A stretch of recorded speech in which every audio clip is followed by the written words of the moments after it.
Ready. Good morning, everybody. I trust your weekend is going to be a great one. Doug, what do you got there? What do you mean? What do I have? What's that green bottle there? This pure premium San Pellegrino sparkling water. You should try one. I may do that. I may do that. The stay fit, live well. That's my added disclaimer today. I don't know what that all looks like, but it's a constant challenge, isn't it, to stay fit? Yeah, especially if you're working through an injury of some sort. Maybe you've had an injury for a while and it just keeps popping back into place, or maybe you woke up with a new injury and a healthcare person could be your best buddy. They could help you out with that. It is a good thing to just make the most out of every day. I think flexibility that'd be my word of the day. Flexibility not only in staying fit, but flexibility in your thoughts and in your ambitions and all that you do. I think flexibility is a good thing. Well, tomorrow, my friends Haley and Mitch are getting married. And I was thinking about them and I was thinking, probably one of the most important financial things has to do with being married and what you do with that. That's an important financial thing, being married. Well, there's a lot to it. I'm not saying you have to be married. I'm saying how you do that. Marry a rich person. Well, you could do that. You could do that. That's our friend Bob Auer talks about ways you can get wealthy, and one is you can marry into it. And Connie did not do that. We were like, Yeah, Caroline didn't do that either. Yeah.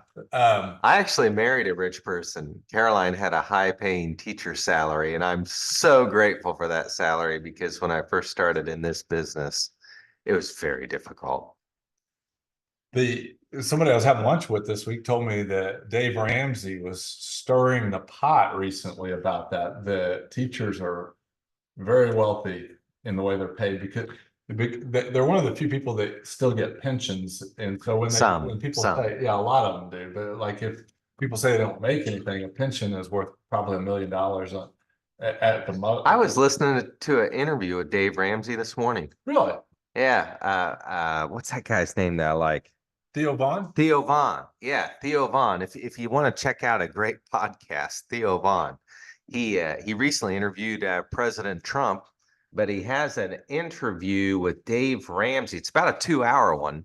Wow. And that was in April. But I'm really enjoying it. I haven't listened to Dave Ramsey in a long time. My dad's like a Dave Ramsey black belt. But Dave Ramsey's got a cool story. Well, and Theo Vaughn does, I think. Theo Vaughn. I really like him. If you're not used to being pushed a little bit, Theo Vaughn is he's a little edgy, but he's entertaining, I think. So he is worth a listen. Well, I do know not everybody gets married, but I know some of the greatest things in life come out of marriage. Like the greatest benefits to the planet come out of marriage, and that's children. It's true. And so if a lot of people, I've heard a lot of young people like not wanting to get married because of what they perceive the world to be. And I just have one simple suggestion to those married couples that if the world isn't what you want it to be, that's the absolute reason to have children. Yeah. They can be agents of change. And so there's a lot of benefits of being married and having children. Yeah, that'd really stink if you saw the world as not what you wanted it to be and you did nothing about it. Yeah, no, I can't even imagine that view. I remember when we started having kids, the people would say to me, "You're bringing kids into this world." People still tell me that. Yeah, and I'm like, when I look at, and I'm not boasting, when I look at my 5 adult children, I think the world's a better place because of them. Yeah. I guess if you're just focused on like huge political big problems, it'd be pretty overwhelming to try and change those. Right. But if it's, hey, I want to be more flexible in my life, I'm going to learn yoga. Like you can actually do that. Yeah. Or you could learn jujitsu. There you go. Yeah, yeah, Keith's doing that. But so Haley and Mitch, about 4:30 tomorrow, they're going to say, I do. And they're entering into this thing called a covenant relationship. And I don't even think most people, when they say I do, they have any idea what they're really getting invested into. Okay, so a covenant relationship. Let's talk about that. Like that's a fancy word. Boy, Hey Arthur wrote a book called Our Covenant God, probably in the late 80s that I read. And it really impacted me. I spent some time studying what a covenant is, and it is not a contract. It's a um, it's two parties come into an agreement. These two parties come into agreement. They form a new identity. They divorce their rights of everything they bring to that relationship, and everything that the two have becomes one. Their identity is one, and there is a till death do us apart kind of idea. Like covenants, I'm pretty sure predated the idea of marriage. They may have been similar, but marriage is one of covenant relationships. There's not a lot of covenant relationships, I think, anymore. You're bringing God into it. Yeah, yeah, and so the idea that you get into agreement that deeply that you're denying everything that you were to become something new, um, to me, I don't think you should enter into marriage unless you're willing to do that. Unless you're willing to leave everything behind and bring it to become ours. I think that's kind of A selfish marriage be a rough one. it would be like with finances. I'm very glad that Caroline is not selfish. Yeah, with finances, I think One you of us has to be. I think you have to almost get rid of your individual checking accounts. I think you, Yeah, that's a good pro move. yeah, because You can work towards it, but that's yeah, that's a good pro move. yeah, and say you're 55 and you're gonna get married and you've had marriages before. I would think through the idea of what a covenant is before I say yes, I want to get married because um, we've seen a number of people get married because they're lonely, Hmm. and that doesn't work out well. And then if you're 55, both of you are 55, and one's got more wealth than another, and you understand that whatever I had is ours now, that may Yes, affect the idea. People yeah. want to bring a prenuptial in there, and it may be the right thing. I don't know, but it forces you to think what happens if this doesn't work with a prenuptial and covenant agreement is there is no, it doesn't work. It is what it is. And so, and I'm not saying that's what you have to think. I'm just saying if you go into it, that mindset, it makes it harder to say yes to somebody, I think. Yeah, that's good. Covenant relationship. I didn't plan on talking about that I today. didn't either. I spent a lot of time talking to my friends, Mitch and Haley about that because I think if you go in with an optimistic attitude, but also realize what are we willing to accept with one another and what are we not willing to accept, then you can talk about those things up front rather than figure them out, a year down the road or 6 months down the road. And so that's kind of one of my thoughts in that process. But what do you got? If Mitch and Haley were sitting here and you want to give them 3 or 4 pieces of advice, and you all, if you want to send us advice too, that'd be wonderful. But if you were going to give them some advice, I'd say, what financial advice would you give them? Hmm. Well, I guess I do look at the world through a financial lens. And so when I was thinking about this, I was thinking of a couple things. First and foremost, I would say uh, sit down with your mom and dad and tell them thank you for the great ride that you've been having with them and that you are excited to take this next step to launch into the future with your spouse. and that your spouse is now going to be your go-to person. You're not going to be complaining about life to your mommy and daddy anymore. You're going to complain about life with your spouse. And so I would encourage whoever you are to just have that sit down with your parents and tell them thank you. And everything I say right here is going to be my own experience. And I did not do that. My parents did it for me. They sat you down. They sat me down and they said, Doug, you are not to come to us anymore Mm. with your problems. That's for you and Caroline to work out. And at first I remember thinking, oh, that's going to be a shift. But it was great advice. So that's the first thing that comes to mind is just have a nice sit down and say thanks, and this is what it's going to look like going forward. Do you think most families are that open to even talk about stuff like that? No Or is this way. going to be, No way. this is going to be maybe your first assignment in adulting where you actually have to go confront, or no, I had to Okay. confront my parents on some things, and that was a really a hard thing. It wasn't necessarily, some of the things I had to confront them on weren't necessarily easy conversations. This could be an easy conversation Yeah. if you do it in a kind of Out a of thoughtful love way. and yeah. And my number two recommendation was confront fear. And a great way to confront fear is to bring it out in the open to the one who knows you and loves you and you love them. Hmm. Hmm. And it might be separating from mom and dad. That might be one of your fears. And that's a reasonable fear. Yeah. Yeah. I'm in charge of my destiny now, Yeah. right? Yeah. Yeah. I looked at that as a little kid, and I never, like the first time death crossed my path, I was like, what is this thing? It's so weird. And then as I started getting a little older, I kind of saw it as like an exit on the interstate that great grandma passed away, and I was like, I think that might have been the first death I saw. I was like, what is this, and who is she? And I'm like, oh, that must mean grandma and grandpa are next, and then it means mom and dad are after that. And in that process, it's like, wait a minute, I have to become responsible just by the idea of people in front of me passing away. Is this is a lot of responsibility. Even addressing the idea of death is kind of a difficult. So I think there's three investment or big time financial risks in a person's financial plan or desires. One is death. Right, right. One is disability of some sort or Uh-huh. some major health thing. And the other one's probably losing your job.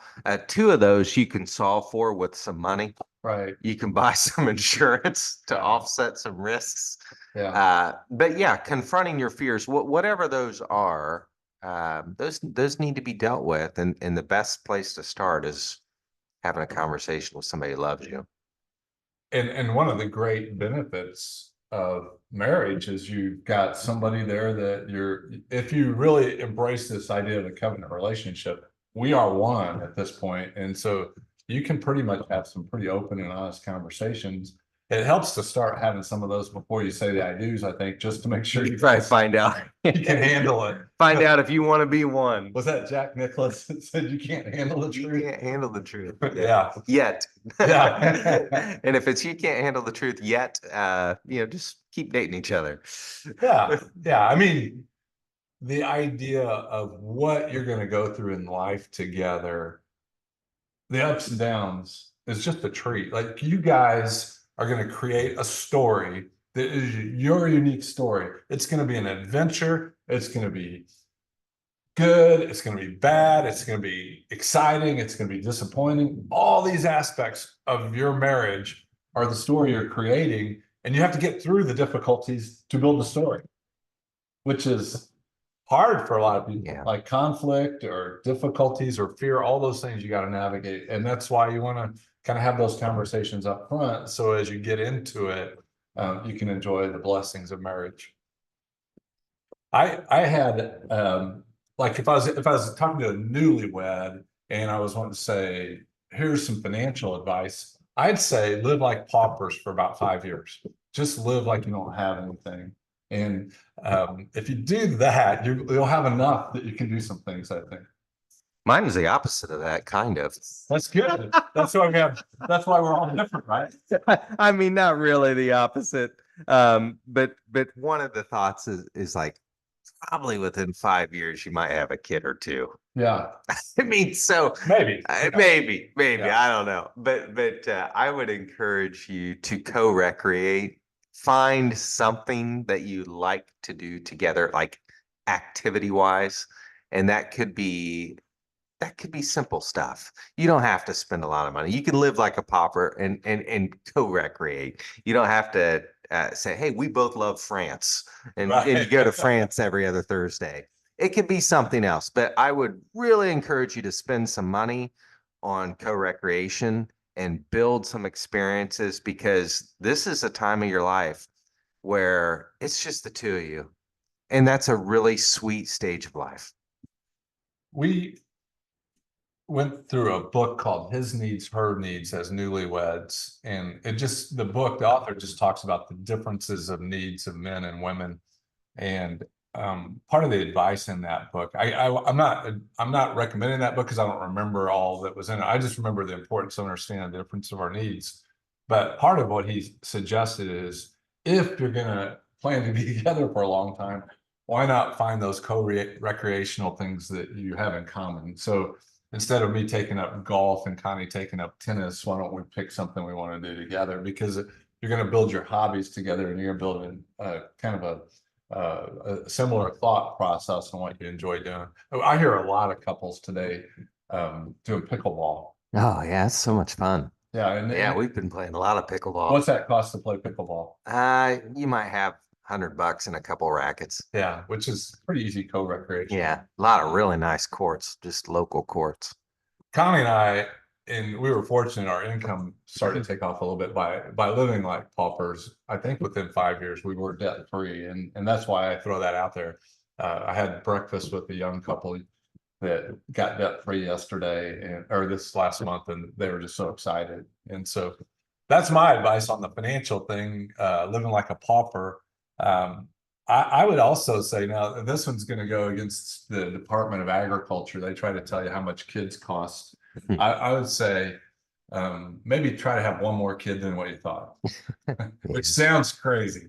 Yeah. It sounds crazy, but I haven't met anybody that's had children that said, man, I wish I wouldn't have had those. Yeah, your worldview will be expanded upon. And uh, I've found, again, my experience, the more kids we've had, the more I realize, hey, this place is a lot bigger than the way I see it. And my son's unique takes on the world are so refreshing to me and challenging at the same time. I've learned that I don't really know a lot. And so that's been helpful for me to relate with other people. So kids will teach you what you don't know. They'll teach you humility.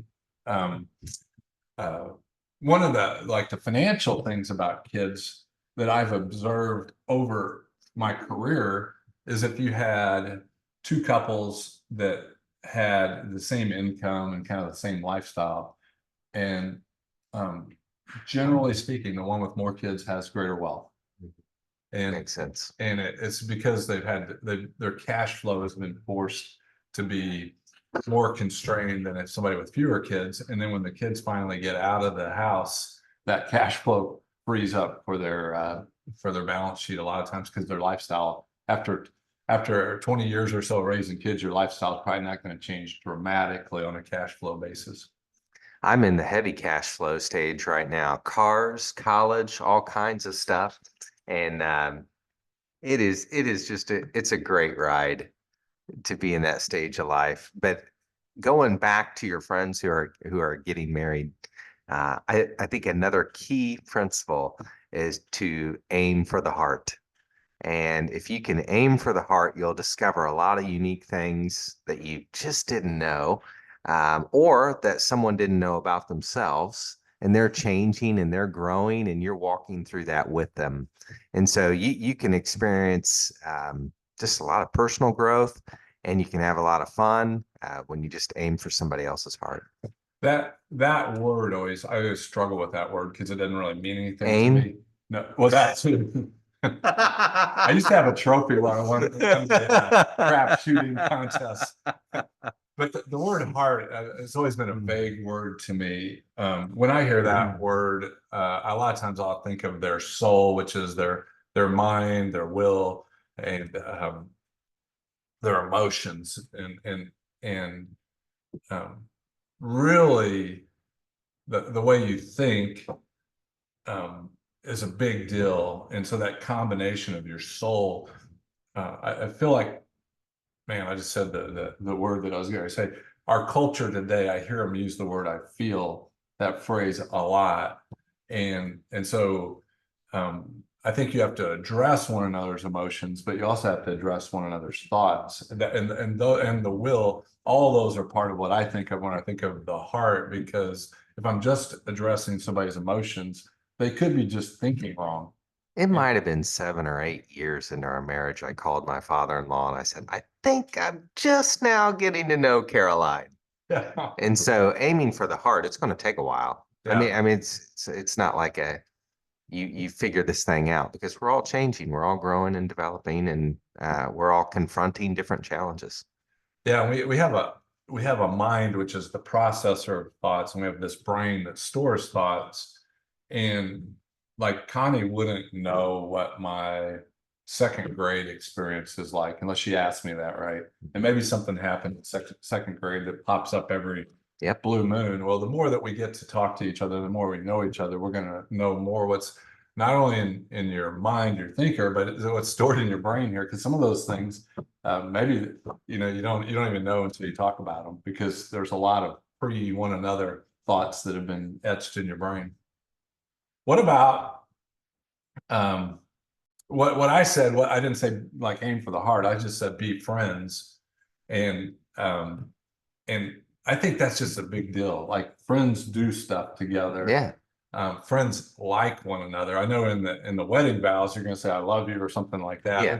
which I would encourage. But I think the ability to say "I like you" means I want to go hang out with you. I want to go play some pickleball with you, or maybe I want to go on a car ride with you, or I want to spend time with you. And so, learning to be better friends is a process. And probably if you decide to have one extra child, like I suggested, um, you're going to have to be more intentional about that while you're raising the kids, because the kids will try to steal all the attention, all the energy from one another. And I would recommend staying friends even while you're raising the kids. Go on date nights, maybe go on getaway weekends if you can afford that, to get just one another time, so you maintain that friendship even while you're raising the kids. Yeah, and co-recreation will help you do that. It'll help you plan a trip or go play pickleball or take a little break. If you can just have something you like to do together, it makes it a lot easier. I know early on when we didn't have any money, one of the things that we like to do is we like to go to Chili's. You remember Chili's? I don't know where everybody eats today, but we don't ever go out to eat anymore. It seems like we're just so busy. But but we'd go to Chili's and it was just a great little Friday getaway. It was a great way for me to hear what Caroline's experience was throughout the week teaching, and then I'd catch her up on my week. And it was just a great way to march into a fantastic Saturday and Sunday. That's part of our being a pauper. When we just didn't spend any money as newlyweds. We didn't get cable TV, which I don't even know if that's a thing anymore. But I back then enjoyed watching IU basketball. That was something that actually went by the wayside when we had kids. I just didn't have time to watch it. But we would go to the restaurant. I can't even think of the Grindstone Charlie's and sit and watch the basketball Cool. game. Yeah, that's Yeah. how we were able to not pay for cable, have a Yeah. date night, and do some things like that. I would throw out one other thing that I think is a big deal about making a marriage a successful one, and that's just laugh a lot. Just laugh at yourself, laugh at one another, but do things that cause you to laugh, because I think laughing may be one of life's healthiest things. Yeah. Probably pick on each other. That helps. The Tyner dinner table is one of the most aggressive places I've ever been in my life to hear what goes on around that table. And there's always laughing going on. It includes laughing. It may be at my expense, maybe at Connie's expense, it may be at somebody else's expense, but Yeah. that thickens your skin. It allows you to navigate life a lot better and see the world a little bit more comfortably, I think. Well, hey, Mitch and Haley, if you get a chance to watch this, that's the This best. was for you. This is your wedding present. Don't look under the tree this Christmas. There ain't nothing coming. So, Doug, you got time to talk about the market? What do you want to look at? Well, let me get this over here. Good grief. I am going to put the NASDAQ up. I think today's going to be an interesting day. Isn't Powell supposed to come out here shortly and tell us what he's going to do with interest rates? He is in Jackson Hole, Wyoming, which every year when the Fed goes to Jackson Hole, Wyoming, I am super jealous. Really am. I'm super jealous. There in Jackson Hole, Wyoming. That's one of the best places in the universe. Some people call that East LA. I was going to say, how do you think they chose Jackson Hole? I read something on that last Okay. year, and it was something from a long time ago, whatever. But fantastic place to go visit. The the NASDAQ chart that we're looking at, I've just been really encouraged by this because we had a sell-off, and that sell-off was a couple Mondays ago, and it dropped big, and it V'd up. Yes. It went down, went back up at almost the same pace. Took a couple more days, but it V'd up. And that doesn't happen all the time, friends. Normally, when the sell-off happens, it takes a while to digest those prices. But in this case, it V'd up, kind of like COVID in March and April of 2020. The V-ups sure are nice, and that's what's been happening here. I didn't go back far enough for y'all. Going back to COVID time. Yeah. So here's the, Yeah, there it is. This is the V up that you were talking about here. And that doesn't, like you said, those aren't normally when you have that big of a drop. That was a 33% drop. Usually it takes time for the market to digest that. Yeah. Yeah. So But I've been encouraged by it. And I think this is another reminder that capitalism is cool, that innovators, people doing things better, trying to create a better product, trying to create a better service, they're in demand. And this is a reflection of that. I think, I hear a lot of talk about socialism, Marxism, communism, and even if in those cultures where Marxism and socialism happen, what's still happening in those cultures is capitalism. Somebody's getting a deal done. And it's called the black market. Yeah. It is, that's what happens. It's not the best economy, a black market. And so we're advocates of capitalism, straight up capitalism, and how all that fits into a long-term economy. I think if you watch what's going on in some of the Latin American countries, and you see capitalism starting to reignite there, you're seeing some energy there. Yeah. So we don't know on the right side of this chart. I would like to see it level off.